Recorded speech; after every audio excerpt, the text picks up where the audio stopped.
മൊത്തമെടുത്ത് പരിശോധിക്കുമ്പോൾ എനിക്കൊരു സംശയം എന്താന്ന് ചോദിച്ചാൽ മറ്റൊന്നുമല്ല.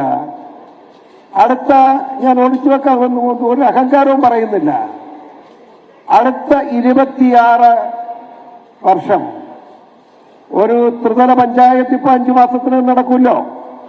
ആ ത്രിതല പഞ്ചായത്ത് നടക്കുമ്പോ കേരളത്തിലെ ഏറ്റവും പ്രമുഖ പാർട്ടിയായി BJPയുടെ മെമ്പർമാർ ഉണ്ടാവും. ഒരു സംശയം ആർക്കും ആവശ്യമില്ല. തീർന്നില്ല, നിങ്ങൾ എഴുതിയിട്ടോളൂ. ഞാൻ ഈ പുത്തരിക്കണ്ട മൈതാനത്ത് എന്ന് പറയുന്നു 26 നിയമസഭാ തെരഞ്ഞെടുപ്പ് നടക്കുമ്പോൾ 26 നിയമസഭാ തെരഞ്ഞെടുപ്പിൽ കേരളത്തിലെ പ്രമുഖ MLA-മാരുള്ള പാർട്ടിയായി ജനതാ പാർട്ടി മാറിയിരിക്കും. ഒരു തർക്കവും നിങ്ങൾക്ക് ആവശ്യമില്ല.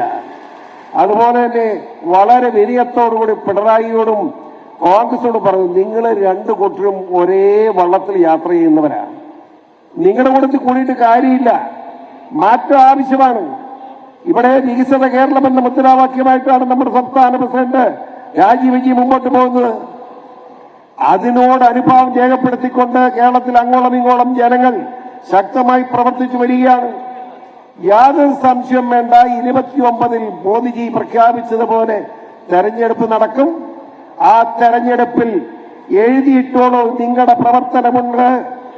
കേരളത്തിലെ BJPയുടെ നേതാക്കന്മാരുടെയും പ്രവർത്തകരുടെയും ആത്മാർത്ഥമായ പരിശ്രമത്തിന്റെ ഫലമായി BJP ഒറ്റയ്ക്ക് കേരളത്തിൽ ഭരണം നടത്തുന്ന സാഹചര്യം ഉണ്ടാവും.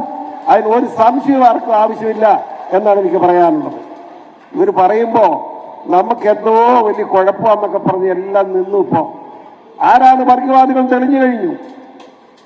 രാജ്യത്തിന് എതിരായി പ്രവർത്തിക്കുന്നവരെ, ഞാനതാണ് പറഞ്ഞത്, ജമാഅത്തെ ഇസ്ലാമി ഉൾപ്പെടെയുള്ള കക്ഷികൾ, ആ കക്ഷികളുമായി PDP, SDPI ഉൾപ്പെടെയുള്ള രാജ്യവിരുദ്ധ ശക്തികളുമായി, ഭീകര പ്രസ്ഥാനങ്ങളുമായി സഹകരിക്കുന്ന നിലയിലേക്ക് ഇടതുപക്ഷവും കോൺഗ്രസും ഒരുമിച്ച് പോവുകയാണ്.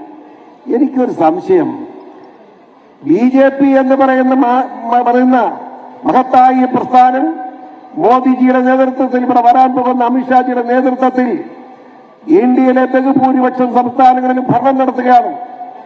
എവിടെ മറുഭാഗത്തായ എവിടെ ഉള്ളത്? കർണാടക, ഹിമാചൽ പ്രദേശ് ഉൾപ്പെടെ 3 സംസ്ഥാനങ്ങളുണ്ട്. ബാക്കി മുഴുവൻ നമ്മുടെ ഭരണമായി. ഇനി ഈ കേരളത്തിൽ ഒരു കുഴപ്പമുള്ളത്, LDF UDF അതൊന്നും വേണ്ട എന്ന പ്രഖ്യാപനം വന്നതുകൊണ്ട് അതനുസരിച്ച് പോവുക. അതിന് മാറ്റം വരുത്തേണ്ട ആളുകളാണ് എന്റെ മുമ്പിലിരിക്കുന്ന നിങ്ങളും എന്നോടൊപ്പം ഈ വേദിയിലിരിക്കുന്ന ആളുകളും. അമിത്ഷാജി വന്നു പോയി കഴിയുമ്പോൾ ഉണ്ടാകുന്ന പുതിയ ഉത്തേജനം, ഊർജം ഉൾക്കൊണ്ടുകൊണ്ട് ഈ കേരളം പിടിച്ചടക്കുക എന്ന ലക്ഷ്യത്തോടുകൂടി നമുക്ക് ശക്തമായി മുമ്പോട്ട് പോകാം എന്ന് മാത്രമാണ് എനിക്ക് പറയാനുള്ളത്. സ്വാഭാവികമായി നമ്മുടെ കേരള സംസ്ഥാനത്ത് 140 നിയോജക മണ്ഡലത്തിൽ സ്വാഭാവികമായി ഞാൻ പറയുന്നു ഒരു 26 തെരഞ്ഞെടുപ്പിൽ നമ്മൾ നിർണായകമാകും എന്ന് പറഞ്ഞപ്പോ നിങ്ങൾക്കൊരു സംശയം.